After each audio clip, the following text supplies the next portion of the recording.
ليه الناس بتقول على الشطرنج والروبيك ألعاب للأذكياء؟ الحقيقة الاعتقاد ده خاطئ إلى حد ما. أصل أنا بحثت عن الشطرنج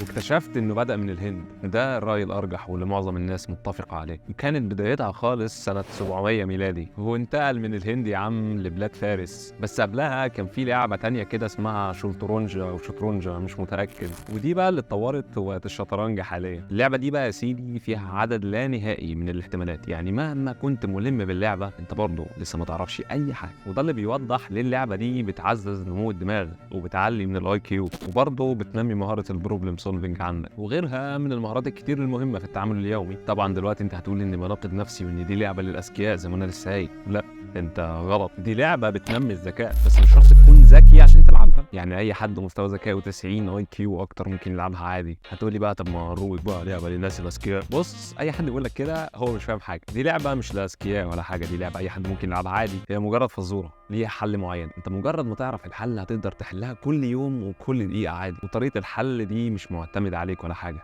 دي طريقة موحدة على العالم كله بيحلها بنفس الطريقة. السؤال بقى اللي حير العلماء، لو جبت لك مكعب روبيك وبوردة شطرنج هتختار تلعب بايه؟ معظمنا هيختار الشطرنج، ولو سألت ليه هيقول الروبيك يا عم صعب جدا ومحتاج ذكاء ومش هعرف احله، وده طبعا كلام ملوش علاقة بالدنيا زي ما انا لسه قايل من شوية. الإجابة بقى ان الشطرنج ده لعبة تنافسية بتنافس فيها الشخص اللي قدامك، بس قبل ده انت بتتحدى عقلك انه يخرج احسن حل واقوى حركة ممكن يخرجها في الموقف ده. في المقابل بقى الروبيك هو لعبة مش تنافسية خالص، ولو نافست حد انت بتنافس الوقت وما بتنافسش اي حد تاني غير الوقت. ببساطة الروبيك سهل نوعا ما، لان طريقة حله بتعتمد على حركات معينة بتتحفظ وبتبدأ تعملها بالترتيب علشان تجمع الالوان. يعني عامل كده زي ما واحد يقول لك امشي على طول، بعدها خش يمين في شمال في شمال هتوصل للمحل. هل ينفع تعمل اللي هو قال لك عليه ده وما توصلش في الاخر؟ الا اللي هو من مصر طبعا، وده يخلي الناس تتقسم لثلاثة. ناس بتقول انه صعب جدا ومش اي حد يعرف يحله، وناس تانية بتقول انه سهل جدا واي حد يعرف يحله عادي، والناس اللي زي اللي شايفينه سهل بس هو محتاج ذكاء برضه. هو مش المحل ممكن اوصل له بالطريقه اللي الراجل قال لي عليها وهوصل عادي؟ طب ما انا ممكن الاقي طريق